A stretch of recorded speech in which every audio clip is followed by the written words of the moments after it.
జై హో.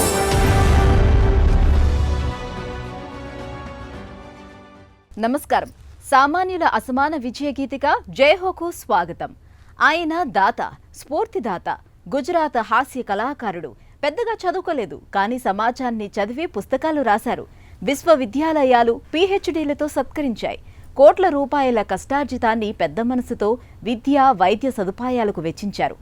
ప్రాభవం కోల్పోయిన మన హస్తకళలకు పూర్వ వైభవం కోసం రాజస్థానీ యువ ఇంజనీరు ఒకరు హస్తకళా వేదికను స్థాపించారు. కళాకారుల జీవితాల్లో వెలుగులు నింపుతున్నారు. విభిన్న కథనాలతో మీ ముందుకు వచ్చింది జయహో.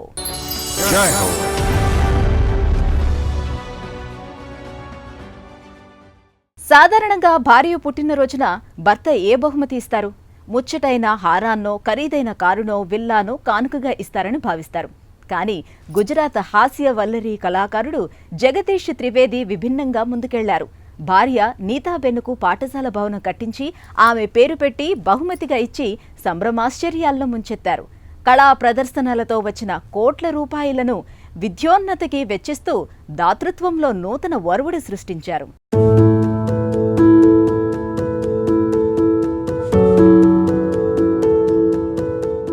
యాంత్రిక జీవన శైలితో అలసిన మనసులను ఆయన తన హాస్యవల్లరితో సేద తీరుస్తారు. నవ్వు హద్దులెరగని విశ్వభాష అని విశ్వసించే ఆయనే గుజరాతీ నటుడు, హాస్య కళాకారుడు, దాత, రచయిత జగదీష్ త్రివేది. నిరుపేదల శ్రేయం ధ్యేయంగా తనకు తాను లక్ష్యం నిర్దేశించుకున్న గాంధేయవాది జగదీష్ తన భార్య నీతాబెన్ పుట్టినరోజు వేడుకను వినూత్నంగా చేశారు. గుజరాత్లోని మోర్బీ జిల్లా హల్వాడ్లో ఆమె పేరుతో పాఠశాల భవనం నిర్మించి ఆశ్చర్యంలో ముంచెత్తారు. ఆయన సురేంద్రనగర్లో నివసిస్తున్నారు. ఫిలోసోఫర్ से एक बार सुना था एक सेंटेंस है. నేను తత్వవేత్తల నుంచి విన్నదేమిటంటే, సంపద పెంచుకోవటమే పరమార్థంగా బతికే వాళ్ళు ఎందరో ఉన్నారు. సంపద పెరిగే కొద్దీ జీవితంలో పాటించే విలువలు రీతితో తరిగిపోతాయని తాత్వికులు పెద్దలు చెబుతుంటారు. ఇప్పుడు నేను మరో 30 ఏళ్లు ఇలా రాస్తూ పోతే ఏమొస్తుంది? మహా అయితే పుస్తకాల గుట్ట పెరిగిపోతుంది. అసలు మరణానంతర జీవితం సంగతేమిటి? కొందరు గొప్పవారుంటారు, వారు మోక్ష మార్గాన్ని అనుసరిస్తారని విన్నాను. ఎందుకో ఈ ఊహ నా హృదయాంతరాలాన్ని కదిలించి వేసింది. ఐహిక విషయాలకు దూరంగా వెళ్లి ఏకాంత స్థితి పొందే మహదావకాశం నాకు లభించింది. एक ही अवतार ऐसा है जिसमें मनुष्य मोक्ष को पा सकता है. జగదీష్ త్రివేది ద్వారకా జిల్లా జామ్ ఖంబాలియాలో బడి భవన నిర్మాణానికి 35 లక్షల రూపాయల విరాళం ఇచ్చారు. ఆయన అత్తగారు భానుబెన్ భట్ ఇదే బడిలో 10 ఏళ్లు పనిచేశారు. ఆమె దాదాపు 150 మంది విద్యార్థులకు కూతురు నీతాతో కలిసి మధ్యాహ్న భోజనం వండిపెట్టేవారు. తను అపురూపంగా చూసుకునే ఆ పాఠశాల శిథిల స్థితికి చేరిందని తెలిసి భానుబెన్ కన్నీటి పర్యంతమయ్యారు. భార్య నీతాబెన్ మనసు తెలిసిన జగదీష్ వెంటనే పాఠశాలకు కొత్త భవనం నిర్మించి ఇచ్చారు.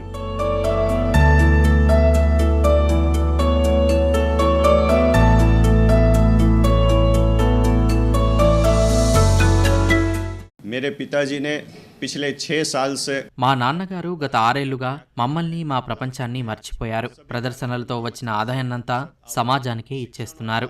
విద్య, ఆరోగ్య సంరక్షణకే వెచ్చిస్తున్నారు. చూడ్డానికి నష్టంగా అనిపించవచ్చు, కానీ మనసు పెట్టి చూస్తే నాకైతే ఇంతకంటే పెద్ద పెట్టుబడి మరొకటి లేదనిపించింది. తనలాంటి గొప్ప తండ్రికి కుమారునైనందుకు గర్వపడుతున్నాను. मुझे गौरव है. దాతృత్వంలో ఆయనదెంతో పెద్ద మనసు. హాస్య కళా ప్రదర్శనలతో వచ్చిన డబ్బును ఉదారంగా సామాజిక సంక్షేమానికే వినియోగిస్తున్నారు. ఆయన తన 50వ పుట్టినరోజున ఒక ప్రతిజ్ఞ చేశారు. పేదల విద్య, వైద్యానికి తన సంపాదనలో 11 కోట్ల రూపాయలు విరాళంగా ఇచ్చేస్తానని ప్రకటించారు. ఇందులో భాగంగా గత 5 ఏళ్లలో 8 కోట్లకు పైగా ఇచ్చేశారు. 6 ఏళ్లలోపే 9 పాఠశాలలు, 7 గ్రంథాలయాలు, ఒక పోషకాహార కేంద్రానికి పక్కా భవనాలు నిర్మించి అందజేశారు.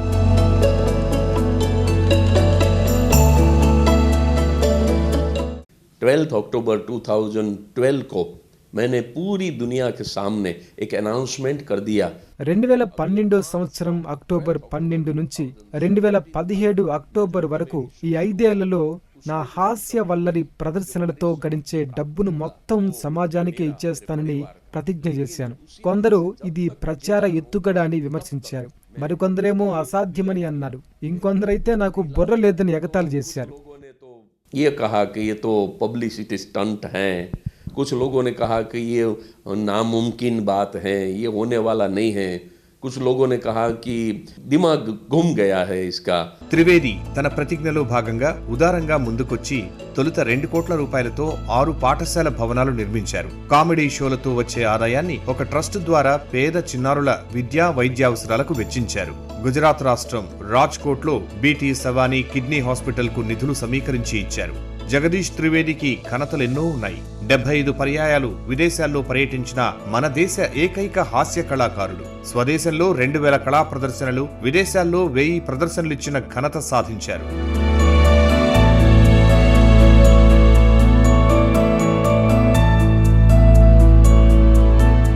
मैंने 3 प्रतिज्ञा बड़ी विनम्रता से ली। पहली प्रतिज्ञा, నేను 3 ప్రతిజ్ఞలు తీసుకున్నాను. ఒకటి, నా జీవితాంతం తెల్లని దుస్తులే ధరిస్తాను. ఇక రెండోది, జుత్తుకు రంగు వేయను. మూడోది, జీవితాంతం మా గురువు షహబుద్దీన్ ఆశీర్వాదంతో నా హాస్య ప్రదర్శనలతో ప్రజలను అలరిస్తూనే ఉంటాను. నేను ఇప్పటి వరకు 3000 కామెడీ షోలు చేశాను. నా ప్రదర్శనల్లో ఎక్కడా అశ్లీలత లేదు. తుది శ్వాస వరకు ఇలా ప్రదర్శనలు ఇస్తానే ఉంటాను. వచ్చే డబ్బును విద్య, ఆరోగ్య రంగాలకు విరాళంగా ఇస్తాను. మా ఇంటికి 1 రూపాయి కూడా తీసుకెళ్లను. हेल्थ और एजुकेशन में डोनेट कर दूंगा। मैं 1 रुपया भी मेरे घर पे नहीं लाऊंगा। సామాన్య కుటుంబం నుంచి వచ్చి శిఖరమంత ఎదిగిన జగదీష్ త్రివేది ఎన్నో సత్కారాలు పొందారు. భారత ప్రభుత్వం ఆయన్ని పద్మశ్రీ పురస్కారంతో సత్కరించింది. ప్రధాని నరేంద్ర మోదీ ఆయన హాస్యాన్ని, కరుణను ప్రస్తుతించారు. ఇలా ఉంటే జగదీష్ త్రివేది 13 సత్కారాలు పొందారు. అటు కళ, ఇటు సేవాభావంతో వేలాది ప్రదర్శనలతో పుస్తకాలు, దృశ్య శ్రవణ మాధ్యమాల నుంచి దేశ సాంస్కృతిక వారసత్వాన్ని సుసంపన్నం చేశారు.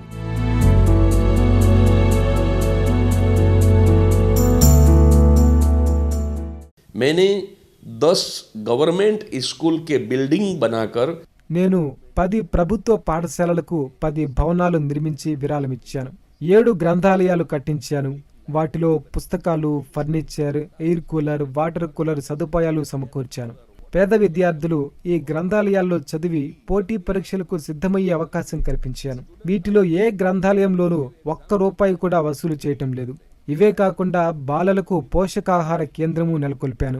నా హాస్య కళా ప్రదర్శనలతో వచ్చే ఆదాయంతోనే వీటిని నిర్మించాను. और एक चाइल्ड माल न्यूट्रिशन सेंटर मेरे कॉमेडी शो की इनकम से मैं बना पाया।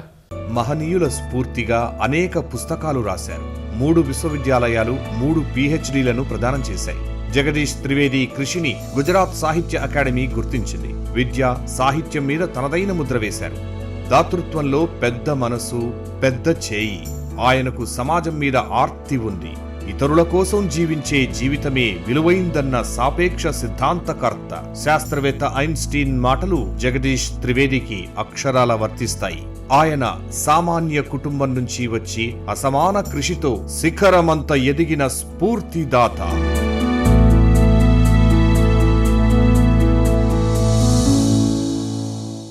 కళ కళ కోసం కాదు, ప్రజల కోసమే. కానీ ఆ ప్రజలే ఆదరించని పక్షంలో కళ ఉనికి ప్రశ్నార్థకమవుతుంది. కొడిగట్టిన అలాంటి గత వైభవ హస్తకళలకు పూర్వ వైభవం తేవటానికి నిశ్చయించారు రాజస్థాన్ వ్యాపారవేత్త శైలేంద్ర కుమార్. శ్రమను కొల్లగొట్టే దళారీలను తొలగించి ఫనుస్టా పేరుతో ఒక వేదికను స్థాపించారు. అంతరించే దశలో ఉన్న కళలకు కొత్త సొగసులతో ఊపిరిపోశారు. స్వదేశీ చేతివృత్తుల పనివారికి ఆదరువుగా నిలిచారు.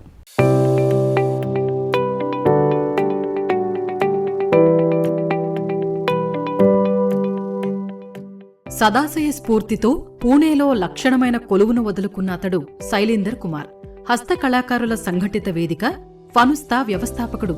రాజస్థాన్లో ఇంజనీరింగ్ చేశారు. పూణేలో ఓ టెలికాం కంపెనీలో కొంతకాలం పనిచేశాక ఒక ఆలోచన అంకురించింది. భారతీయ హస్తకళలకు పూర్వ వైభవం కోసం తనవంతు కృషి చేయాలని నిశ్చయించారు. కనుమరుగవుతున్న వారసత్వ చేతివృత్తుల సముద్ధరణకు, పునరుజ్జీవానికి శైలేందర్ కుమార్ కృషి చేస్తున్నారు.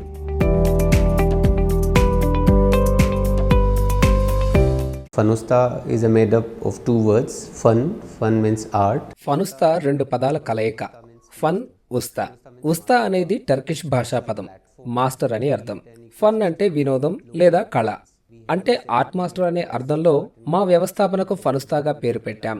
స్థానిక చేతివృత్తి కళాకారులతో ఒక వ్యవస్థ ఏర్పాటు చేసే వేదిక ఇది. వారితో కలిసి పనిచేస్తాం. మా ఇన్హౌస్ డిజైనింగ్ స్టూడియోలో అధునాతన సాంకేతికతలో నైపుణ్యం గడించిన 78 మంది కళాకారులున్నారు. కొత్త డిజైన్ల కోసం మిడ్జర్నీ లాంటి ఓపెన్ సోర్స్ సాంకేతికత వినియోగిస్తాం. మా కళాకారుల ఉత్పత్తులను ప్రపంచ వేదికకు పరిచయం చేయటం మా విధానం. అదే మాకు ప్రధానం. Artisans to global platform, from products to applications. Shailender Kumar engineering చేశారు, మేనేజ్మెంట్ చదివారు. ఈ సంయుక్త నైపుణ్యాలు, అనుభవంతో జైపూర్లో ఇన్ డిజైన్ ఫనుస్తా అనే వ్యాపార వ్యవస్థాపనను ఆరంభించారు. వ్యవస్థాపక రంగంలో ఆయన పయనం అలా మొదలైంది. ఫనుస్తా 2016లో ప్రారంభమైంది. తెరమరుగై లేదా కనుమరుగైన మన విశిష్ట హస్తకళలకు పూర్వ వైభవం లక్ష్యంగా పయనం సాగుతోంది. పురాతన నైపుణ్యాలు, ఆధునిక సాంకేతికతల సమాహారంగా కొత్త రూపునిచ్చే వేదిక ఫనుస్తా. దేశంలో వివిధ ప్రాంతాల కళాకారుల సహకారంతో పూర్వ కళలకు పునరుజ్జీవం, ప్రాభవం తెచ్చేందుకు ఓ ఆసరా, ఓ భరోసా ఇది. ఒక లక్ష్యంతో సాగే ప్రయాణం.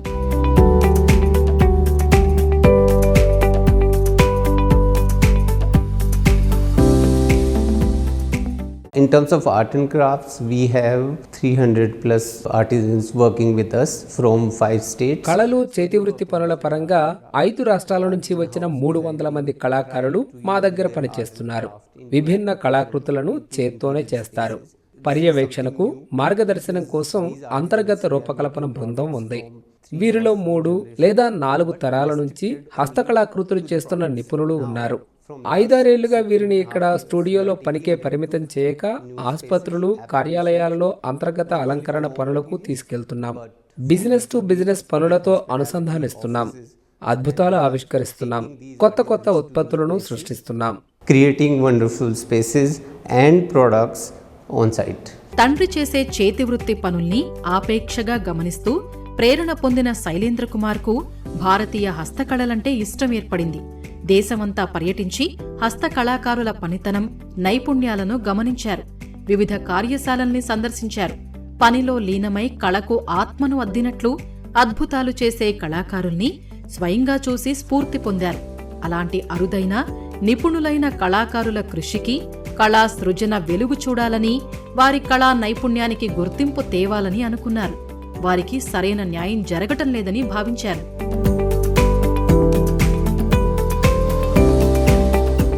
I started few small businesses. నేను చిన్న వ్యాపారాలు ప్రారంభించాను. మా ఊరిలో ఒక ప్రాజెక్టు కోసం స్థానిక కళాకారులతో కలిసి పనిచేసే అవకాశం వచ్చింది. వారు కొన్ని ఎగుమతి సంస్థలతో కొన్ని నమూనాలు తీసుకుని డిజైనింగ్ పనులు చేస్తున్నారు. వారితో చేస్తున్నప్పుడు అనేక ఆలోచనలు వచ్చాయి. అలాంటి ప్రాజెక్టులు ఎలా వస్తాయి, ఎక్కడి నుంచి పొందాలి లాంటి వివరాలు వారికి ఏమీ తెలియవు. వారితో పనిచేసేటప్పుడు ఒక అనుబంధం ఏర్పడింది. అదో రకమైన మానసిక బంధమని చెప్పొచ్చు. थोड़ा सा एक इमोशनल बॉन्डिंग रखना भी होता है और वो डेवलप भी हो जाता है विद टाइम. శైలేందర్ కుమార్ ఆలోచనల్లో నుంచి పుట్టిందే ఫనుస్తా. భారతీయ సంప్రదాయ హస్తకళల్ని పునర్నిర్వచించి విశ్వవేదికల మీద పరిచయం చేయటం తన లక్ష్యం. వారి కళాత్మకతకు తగిన గుర్తింపు తేవాలి. వారి కళా సృజన ఆయన్ని కదిలించింది. వారికి మధ్యవర్తుల ప్రమేయం లేకుండా మేలు చేయాలని తలంచారు. ఆత్మను అద్దినట్లుగా కళాకృతుల్ని తయారు చేస్తున్న వీరందరికీ స్వావలంబన తేవటం, సాధికారత కల్పించే దశగా ఫనుస్తా ఒక వేదికగా పనిచేసింది. శైలేందర్ కుమార్ స్వరాష్ట్రం, రాజస్థాన్ సహా మరో 4 రాష్ట్రాలలో ఫనుస్తాను విస్తరించారు.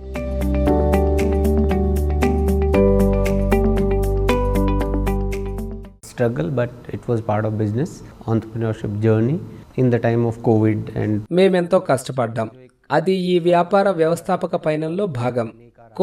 కోవిడ్ అనంతర కాలంలో వారు ఇబ్బందులు ఎదుర్కొన్నారు. వాటి నుంచి బయటకు తేవడానికి ప్రాధాన్యతనిచ్చాం. మనం ఎవరం కూడా గతంలో ఎలాంటి సంక్లిష్ట సమయాలు, సందర్భాలను చూసి ఉండలేదు. మా కళాకారుల సాయంతో కొన్ని ఉత్పత్తులను తీసుకొచ్చాం. COVID-19ను ఎదుర్కొనే బ్లాక్ ప్రింటెడ్ మాస్కులను తయారు చేశాం. ప్రయోగాలతో పునరుత్పాదక కాగితంతో కిట్లు తయారు చేశాం. వాటిని మా ప్రస్తుత వినియోగదారులకు విక్రయించాం. వారు మాకెంతో మద్దతిచ్చారు. sold it to our customers. जो existing base है हमारा काफ़ी अच्छा, उन्होंने काफ़ी सपोर्ट किया. ఫనుస్తా జైపూర్లో ప్రధాన విక్రయ కేంద్రాన్ని ప్రారంభించింది. ఇందులో చేతి పనితో చేసిన వివిధ రకాల అలంకరణ సామాగ్రి, ప్రత్యేకంగా కావలసిన వారికి ఇంటి అంతర్గత అలంకరణ వస్తువులు ఉంటాయి. కళాకారులకు, వినియోగదారులకు మధ్య దళారుల్ని తొలగించి నేరుగా సంభాషించి తెలుసుకునే వీలు కల్పించింది. కళకు తగిన గుర్తింపునిచ్చే ధరలు వచ్చేలా చేసి హస్త కళాకారుల జీవితాల్లో ఆనందం తెచ్చింది. అంతర్గత అలంకరణలో తాజ్ హోటల్ గ్రూపు ఫనుస్తా హస్తకళాకారులు, నమూనా సృష్టికర్తల నైపుణ్యాన్ని ప్రశంసించింది. B2B journey started in the tough phase of COVID. We were fortunate enough to work with brand like Taj Hotels. మా బిజినెస్ టు బిజినెస్ పయనం కోవిడ్-19 కాలంలో ఆరంభమైంది. తాజ్ హోటల్స్ లాంటి ప్రతిష్టాత్మక బ్రాండ్లతో పనిచేసే అదృష్టం దక్కింది. అలాంటి సంస్థల దృష్టిలో పడాలనే మా సేల్స్ బృందం అప్పటికి 2 ఏళ్లుగా ప్రయత్నిస్తోంది. అదృష్టవశాత్తు మేము ముందుగా ఉత్పత్తుల కోసం ఒక ఒప్పందం, తర్వాత ఇంటీరియర్స్ కోసం మరో ఒప్పందం చేసుకున్నాం. తాజ్ గ్రూప్ వ్యాపారంలోకి ప్రవేశించడం, విశ్వ ఆతిథ్య రంగంలో చిక్కులను తెలుసుకోవడం మాకో చక్కని అనుభవం. जिनका नाम काफी बड़ा है in terms of hospitality. ఫనుస్తా భారతీయ హస్తకళల్ని ప్రోత్సహిస్తోంది, వారికి అండగా నిలుస్తోంది, వారి ఆలోచనలకు ఆకృతినివ్వటంలో సాయపడుతోంది. 60 మంది కళాకారుల బృందాన్ని తీర్చిదిద్ది భరోసా ఇస్తున్నారు. భారతీయ హస్తకళల వారసత్వ సంరక్షణ, పరిరక్షణకు ప్రాచుర్యం తేవటాన్ని ఫనుస్తా తన లక్ష్యంగా నిర్దేశించుకుంది. వీరికి స్థిరమైన పారితోషికం చెల్లిస్తూ ఆదరిస్తోంది.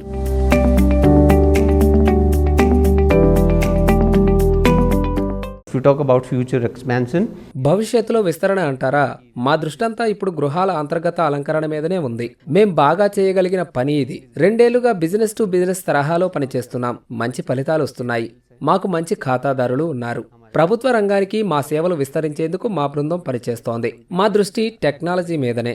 AI, VR సాంకేతికత ఎలా ఉపయోగించాలనే అంశం మీదనే దృష్టి పెట్టాం. కొత్త డిజైన్లు, కొత్త భావనలను రూపొందించే క్రమంలో మా వ్యాపారానికి తోడ్పడేవి ఇవే. హస్తకళాకారులు కొత్త నమూనాల సృష్టికి ఎంతో ఉపయోగపడేవి ఇవే. to think on new design and concepts.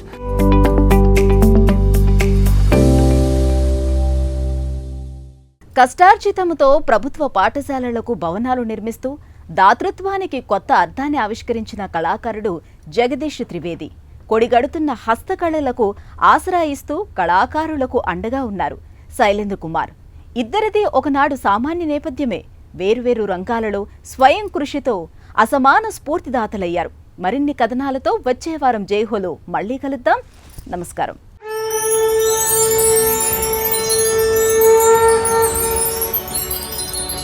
జై హో.